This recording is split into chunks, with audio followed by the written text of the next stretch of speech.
মেলা মেলা মেলা আমি এখন চলে আসছি মেলাতে। না মানে চট্টগ্রামের পোলো গ্রাউন্ড মাঠে এভাবেই দুপাশে মাইক লাগিয়ে সবাইকে স্বাগতম জানাচ্ছি। হাই, আমি অন্তরূপা, কেমন আছেন সবাই? আমি তো খুবই ভালো আছি। আজকে গিয়েছিলাম মেলাতে, তো মেলার বাইরে এভাবেই স্টল বসিয়ে অনেকগুলো দোকানেই ভালো ভালো জিনিস বিক্রি করছিল, তাই মাঠের ভিতরে আমার যেতে ইচ্ছে করছিল না। না মানে 20 টাকা খরচ করে ভিতরে গিয়ে মেলা ঘোরার কি দরকার? তবুও জনপ্রতি 20 টাকা খরচ করে আমরা ভিতরে ঢুকেই পড়লাম। কি করব বলেন, আমরা তো মানুষ, আমরা যতই পাই ততই চাই। বিকেলের দিকে গিয়েছিলাম তাই একটু ভিড় কম ছিল, তবে এটাকে ইন্টারন্যাশনাল ফেয়ার না বলে দেশেই কোনো ফেয়ার বলাই যেতে পারে, কারণ ইন্টারন্যাশনাল প্রোডাক্টের চেয়ে বাংলাদেশি প্রোডাক্টই অনেক বেশি উঠেছিল।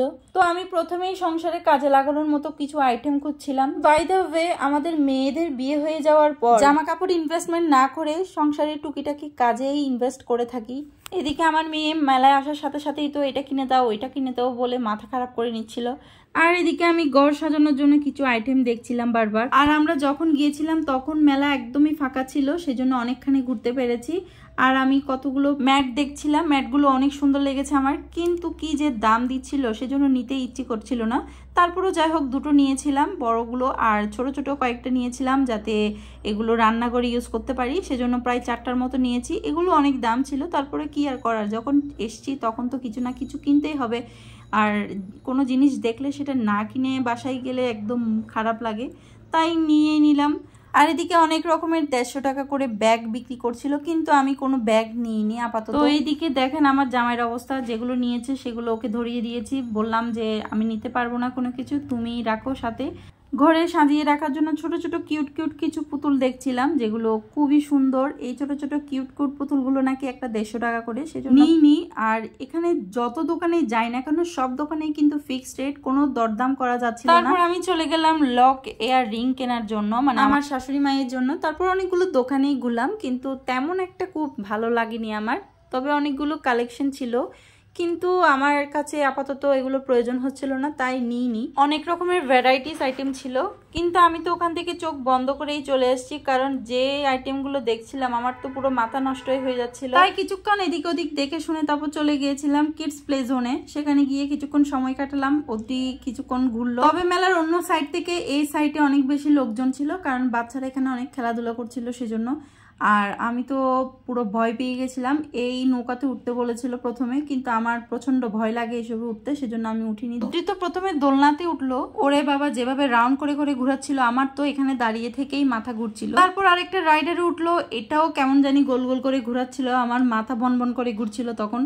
যাই হোক, এরপরে চলে আসলাম তান্দুরি চা খেতে। আমার তো চায়ের দোকানটা দেখে লোভে পড়ে গিয়েছিলাম, কিন্তু চায়ের দোকানে গিয়ে যা খেয়ে তো আমার একদমই ভালো লাগেনি। আর তখন মাত্র ইফতারির সময়, সেজন্য অনেকজন লোক ভিড় করছিল। আর এই চাগুলো মেবি 20-30 টাকার বেশি হওয়ার কথা নয়, কিন্তু মেলাতে তো অনেক বেশি দাম নিচ্ছে, সেজন্য প্রথমে দুটো চা নিয়েছি, একটা তান্দুরি চা আর একটা হচ্ছে জাফরানি চা। কিন্তু দুটো চাই সেম ছিল, শুধুমাত্র ফ্লেভারটা আলাদা ছিল, কিন্তু চায়ে সেরকম কোনো স্বাদ পাইনি আমি। চায়ের তুলনায় দামটা আকাশ ছোঁয়া ছিল। এরপর কি খাবো ভাবতে ভাবতে একটা দোকান পড়ে গেল, সেই দোকানে ছোলা ভাজা নিলাম আমরা। মুড়ি দিয়ে ছোলা ভাজা, এটা অসাধারণ ছিল খেতে, আর পরিমাণও অনেক বেশি ছিল, যেটা খেয়ে খুবই ভালো লেগেছে। আর দুটো নিয়েছিল, একটাতেই মেবি হয়ে যেত, কিন্তু ও দুটো নিয়ে ফেলেছে। আর এদিকে অনেকগুলো দোকানে দেখলাম ফুল ছিল, কিন্তু আমি ফুলের দরদাম করে আবার চলে আসলাম, কারণ আমার এগুলো কোনোভাবেই ভালো লাগছিল না। একটা ছোট ছোট জিনিসেরই অনেক বেশি আকাশ ছোঁয়া দাম ছিল, সেজন্য ঘুরে ফিরে আবার চলে আসলাম। ওই যে এক কথা, যে না এখান থেকে কোনো কিছু কেনা যাবে না, একদম মার্কেট থেকে কিনলে আরো ভালো ভাবে কিনতে পারবো। এখানে ঘুরতে ঘুরতে তো অনেক সন্ধ্যা হয়ে গিয়েছিল, সেজন্য আর কোনো কিছু দেখবো না ভেবে রেখেছি। এবার সোজা চোখ বন্ধ করে বাসার দিকে হেঁটে চলে যাব। বাসা থেকে তো এমনিতে কোনো কারণ ছাড়া বের হওয়া যায় না, আর মাঝের মধ্যে যদি একটু ঘুরতে যাই তাহলে একটু মনটা ফ্রেশ হয়ে যায়। তবে এবার স্টল অনেকটা কম ছিল, একদম পুরো ফাঁকাই ছিল বলতে গেলে পুরো মাঠটা, কয়েকটা দোকান ছাড়া আর তেমন বেশি কিছু ছিলই না। জানি না কেন এমনটা হয়েছে, কিন্তু গতবার আমরা গিয়েছিলাম অনেক রকমের ভালো ভালো প্রোডাক্ট উঠেছিল, যেগুলো ঘুরে বা কিনেও মজা লেগেছিল, কিন্তু এবার কেন জানি না মনে হচ্ছে একদম কোনো কিছুই নেই মেলাতে।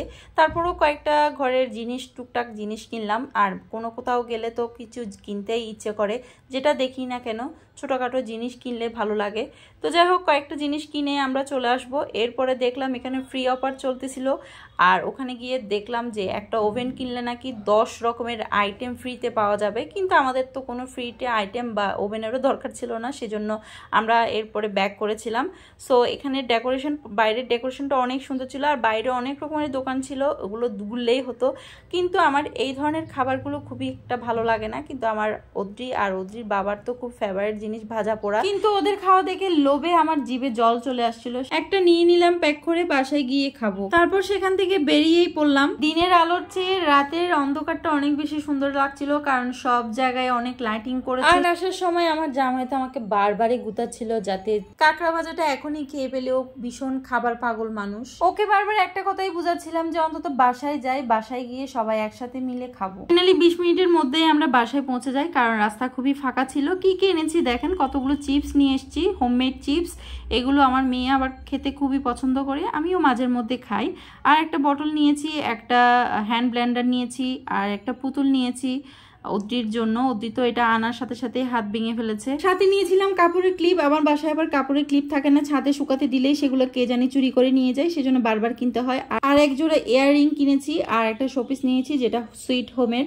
ঝুনঝুন আওয়াজ করার জন্য একটা নিয়েছি, যেটা আমার অনেক ভালো লাগে যখন ঝুনঝুন আওয়াজ হয়, তখন বাসায় লোনলি ফিল হয় না। তো এরপরে অদ্রির জন্য দুটো প্যান নিয়েছিলাম, একটা প্যান আর একটা রাবার। সো এবার যাই হোক, খাবারের পালা।